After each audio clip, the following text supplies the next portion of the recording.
कर कुदरत पासा ताल। वो अपना सिर्फ उसने दुनिया की रचना पैदा करके वो दुनिया को भूल नहीं गया, वो अपनी दुनिया की सृजना करके उसकी पालना भी कर रहा है। कैसे पालना कर रहा है? कर कुदरत पासा टाल जी। कुदरत के पीछे वो सृजनहार ताकत बैठी है। हमें खाना कौन देता है? कौन देता है जी हमें खाना? हमें कपड़ा कौन देता है? हमें शेल्टर कहां से मिलता है? ये घर के जो ईंट पत्थर बनाए क्या इंसान ने बनाए? सब कुदरत की देन है। हमें पानी कौन देता है? हमें हवा कौन देता है? हमारी पालना कौन करता है? कुदरत कर रही है। कुदरत के पीछे कौन है? वो सृजनहार है। तो उस सृजनहार ने जो जानकारी दी थी, जो नॉलेज दी थी कुदरत के बारे में, कुदरत के पास जो खजाने थे, वो नॉलेज झूठी कैसे हो सकती है? वो नॉलेज, वो जानकारियां सच का स्टैंडर्ड है। मैं बात कर रहा हूं सुश्रुत जी की, ऋषि सुश्रुत जी की। ऋषि सुश्रुत जी धन्वंतरी जी के चेले थे, और धन्वंतरी जी जब समुद्र मंथन हुआ था, दुनिया की रचना हो रही थी, देवी देवताओं में युद्ध चल रहा था, देवी देवता हार रहे थे, तब बताया गया कि समुद्र मंथन करिए, वहां से अमृत निकलेंगे। 14 अमृत निकले थे, उनमें से एक अमृत यह था, धन्वंतरी जी अमृत का कलश लेकर उस मंथन से बाहर आए थे। मेरे ना एक पारिवारिक मेंबर बहुत थोड़ा सा परेशान थे, उनकी कॉल आ रही, मैं जरा ले लूं। सुश्रुत जी की, जो कि धन्वंतरी जी के चेले थे, उन्होंने जिस सच का बखान किया हुआ है, वो सच हमें मिल गया है। और उन्होंने तब से ये सच हमारे लिए रख रखा था, जब से ये दुनिया पैदा हुई। तो इस सच का प्रमाण कहां पर है, कैसे है, ये जाके लोगों को बताओ। मैं ये साबित करने की कोशिश कर रहा हूं कि हम कोई ऑर्डिनरी काम नहीं कर रहे हैं भाई। हमारा पहला ऑब्जेक्टिव पैसा कमाना नहीं है, अब नहीं रहा। लेकिन आए पैसा कमाने ही थे, आए पैसा कमाने के लिए ही थे। लेकिन जैसे जैसे नेक्टर हमारे अंदर जाता गया, नेक्टर से होने वाले करिश्मा हम देखते गए, वैसे वैसे धीरे धीरे पैसा सेकेंडरी होता गया, और लोगों की सेवा, लोगों का दुख दर्द बांटने की इच्छा, लोगों को दुख दर्द से बाहर निकालने की इच्छा, ये आगे होती गई। हमारे जो यहां पे बैठे हुए पुराने साथी, वो अब प्लान नहीं करते, वो अब होप देते हैं लोगों को। क्यों लोगों को बताते हैं, तो क्यों बीमारियों में, दुखों में, दर्दों में खेल रहे हो? इनसे बाहर निकलने का रास्ता है हमारे पास, आइए हमारे साथ, पैसा भी आएगा, नो प्रॉब्लम पैसे की। लेकिन पैसा प्राइमरी ऑब्जेक्टिव नहीं रहा हमारा। हमारा प्राइमरी ऑब्जेक्टिव क्या रहा? लोगों के जीवन में सकारात्मक पॉजिटिव बदलाव करने का। ये हमारा प्राइमरी ऑब्जेक्टिव बन चुका है। हम सब जानते हैं, हमारे बैठे हुए साथी जो फ्रंट लाइन में जानवर बैठे हुए हैं, सब जानते हैं कि इनकी एक एक मीटिंग, इनका रोज घर से निकलना, इतनी सर्दी कितनी पड़ रही है, 2 डिग्री का टेम्परेचर है, कहीं 4 डिग्री का टेम्परेचर चल रहा है, कहीं माइनस में चल रहा है। हिमाचल में बरकत जी बता रहे थे माइनस में भी जा रहा है। इतनी सर्दी में भी तैयार होके घर से कौन सी फोर्स निकालती है हमें? वो एक ही फोर्स है कि आज मेरे घर से निकलने पर किसी ना किसी का जीवन बदलेगा। और ये वही कर पाया है जिसने खुद अपने जीवन में बदलाव महसूस किया है, जिसने खुद वो बर्फी खाई है, वही ये काम कर रहा है। और काफी हमारे साथी ऐसे हैं जो पैसे के लिए आए थे।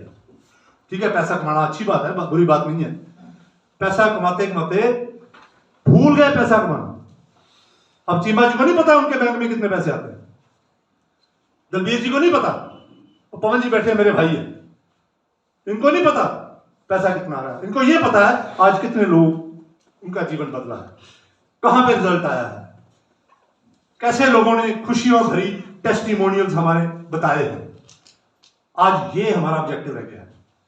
मेरा इतनी सर्दी में सुबह 6 बजे 6:30 बजे 7 बजे चलाऊं वहां से जलंधर से, किस सोच के साथ मन में मेरे मन में सवाल आता क्या यार एक ही बात रोज बोले जाना, बातें तो वही है, 4 बातें हैं, रसायन, इम्यूनिटी, रोगों के कारण, पिछले 15 साल से बोले जा रहा, बोर नहीं होता?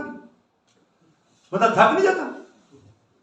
बंदे के मन में फीलिंग नहीं आती यार सारा कुछ तो बताया वो, अब जाके क्या बोल रहे हो? वहां पर जाकर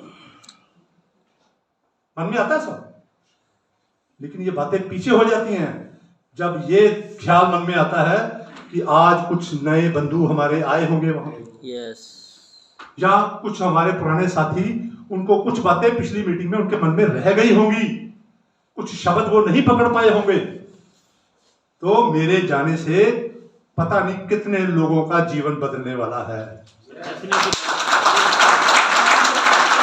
ये वाली सोच देखो, गुरबाणी में क्या बोला गया है, गुरमुख पर उपकार उमा।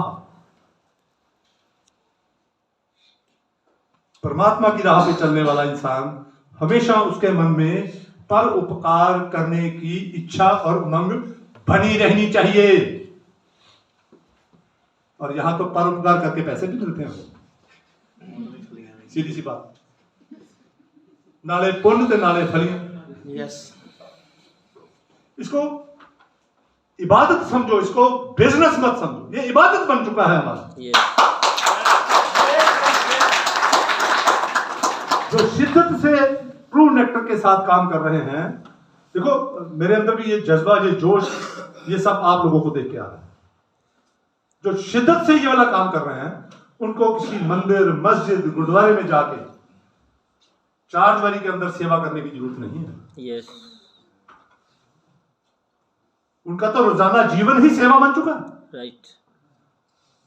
जब 25 किलोमीटर दूर किसी आदमी की पुकार आई है कि मुझे नेक्टर फ्रूटा चाहिए, मुझे ये प्रॉब्लम है, मुझे ये प्रॉब्लम है, हम गाड़ी निकालते हैं, जाते हैं उसके घर में, उसको समझाते हैं, समझा के नेक्टर फ्रूटा दे के आते हैं, और 15 दिन बाद उसके सिम्टम्स का फॉलोअप लेते हैं। बहुत इंपॉर्टेंट है फॉलोअप, बोल नहीं जाते दे के।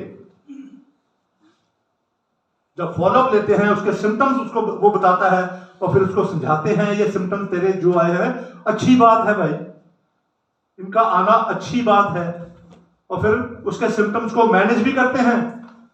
अगर आयुर्वेदा से पॉसिबल है तो आयुर्वेदा से करो, आयुर्वेदा से पॉसिबल नहीं है तो एलोपैथी से उनको सपोर्ट कर देते हैं। और ये वाला सपोर्ट हम मेरी तरफ से और डॉक्टर नंदा की तरफ से आप सबको मिलता रहता है हमेशा। यस। तो जब हम ये सपोर्ट देते हैं, फिर महीने 2 महीने बाद जब वो दोबारा रिकॉल करता है, तो मन को इतनी खुशी और चैन मिलता है, उसका कोई मोल नहीं है। उस वक्त मन में ये नहीं आता कि मैं इससे पैसे कमा रहा हूं, उस वक्त मन में ये आता है कि मैंने एक जीवन बदला है। यस। और फिर मेरे अंदर नेटवर्क जागता है, मैं जाकर उसको बोलता हूं, भाई जैसे तेरा जीवन में बदलाव आया है, वैसे ही तू लोगों के जीवन में बदलाव कर। बुला अपने रिश्तेदार, अपने सगे संबंधी, अपने इर्द गिर्द मित्रों को बुलाओ, अपने घर में मीटिंग करो, मैं आऊंगा, उनको भी ये बेनिफिट देना है, उनको भी ये छिपी हुई जानकारियां बतानी है। ऐसे करके हम लोग धीरे धीरे उस परम पिता परमात्मा द्वारा ट्रेंड किए जा रहे हैं समाज में एक पॉजिटिव बदलाव के लिए। आपने सुना होगा इनकलाब जिंदाबाद, क्रांति क्रांति क्रांति, सिस्टम में बदलाव आना चाहिए, सिस्टम में बदलाव आना चाहिए। ये होता क्या है? सिस्टम क्या है? हम लोग क्या कर रहे हैं? ये किसी क्रांति से कम नहीं है। हम एक बहुत ही बड़ी लॉबी का जो सिस्टम, मानवता का शोषण करने वाला सिस्टम हमारे ऊपर जो थोपा हुआ है, उसमें से लोगों को निकालकर मानवता का पोषण करने वाली एक दात, एक सिस्टम, एक व्यवस्था वो लोगों को दे रहे हैं। क्या हम किसी क्रांतिकारी से काम है क्या? नो।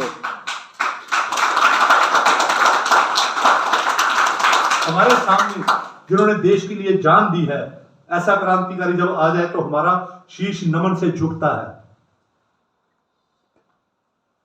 देश के लिए जान देने वाले लोगों के लिए हमारा अगर शीश झुकता है, तो देश के लिए जीने वाले लोगों के लिए क्या होना चाहिए? समाज के लिए जीने वाले लोगों के लिए क्या होना चाहिए? हम लोग क्या कर रहे हैं? हमारे सारे नेटवर्कर्स, हमारे सारे जो डायमंड्स हैं, वो क्या कर रहे हैं? उनकी जो टीमें हैं वो क्या कर रही हैं? वो देश और समाज के लिए जी रहे हैं। पैसा कमाना हमारी मजबूरी है, पैसा होना चाहिए। ये अपना ये वाला जो मिशन है, ये वाली जो क्रांति है, ये सेल्फ सस्टेन्ड होनी चाहिए। इसलिए उसमें इनकम भी है, हमें अपने परिवार को पालना है, तो इनकम हमने सेकेंडरी रखा हुआ है।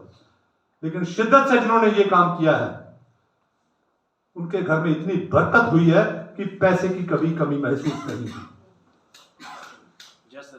अब वापस टॉपिक पे वापस हम टॉपिक पे आते हैं। मैंने ये बताने की कोशिश की है, मैं देखो ये बातें करते हुए मुझे खुद मेरा सीना भी गर्व से चौड़ा होता है कि हम मामूली काम नहीं कर रहे हैं, हम मामूली लोग नहीं हैं। ठीक है, नेटवर्क इंडस्ट्री ने या नेटवर्क इंडस्ट्री के बारे में समाज का जो नजरिया है, किसी भी कारण से लोगों ने जो भी किया है, ठीक है, उसमें हमें कई बार अपने अंदर हीनता आ जाती है, कमी आ जाती है, कमजोरी आ जाती है। उससे बाहर निकलो। कोई अगर ऐसी बात करता तो उसको बिठाओ पास में। और इसीलिए मैं नेटवर्क इंडस्ट्री की हिस्ट्री बताना चाहता था।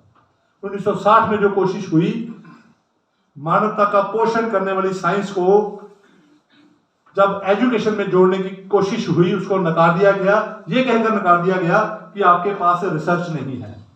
जबकि हमारे जो शास्त्रों के जो